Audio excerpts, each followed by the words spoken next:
चाषी भाई मान मोर नमस्कार। मोर ना धनपति साहू, जिला बरगढ़ आ ओडिशार चाषी। धान रे आमर सब सुविधा अच्छे, बाकी आम धान मुख्य समस्या हो गंठ पोक जेनटा कि आम लेछा बोली कहूँ।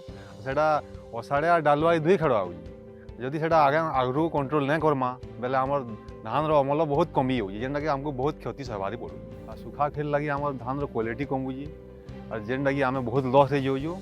से आम चाष करमु कि नहीं करमु आमको भी डाउट लगला। ई वर्ष गंठी पोक निवारण आम सियंटा कंपनी गोटे भाई दिले जेनटा कि आम नुआ प्रोडक्ट है इनसीपीओ आम फिल्ड रे डेमो दे धान ग्रोथ बहुत भल है। गोटे गंठी पोक भी नहीं जो इनसीपीओ मरा न हुई ग्रोथ भी बेसी नहीं हुई 15 ରୁ 20 दिन गोटे स्प्रे आम गंठी पोक के पूरा निपात कर सियंटा इनसीपीओ 120 ml औषध 200 लीटर पानी रे मिसई गोटे एकर जमी सिंचन करार अच्छी से मार्केट गंठी पोक लगे जो मेडिसिन मिलूची ताठारू इनसीपीओ भल रिजल्ट अच्छी से मुझे खुश अच्छी। आर खेल सुधा इनसीपीओ आम चाषी भाई मान पाके आवार के मुझे सियंटा कंपनी के अनुरोध कर।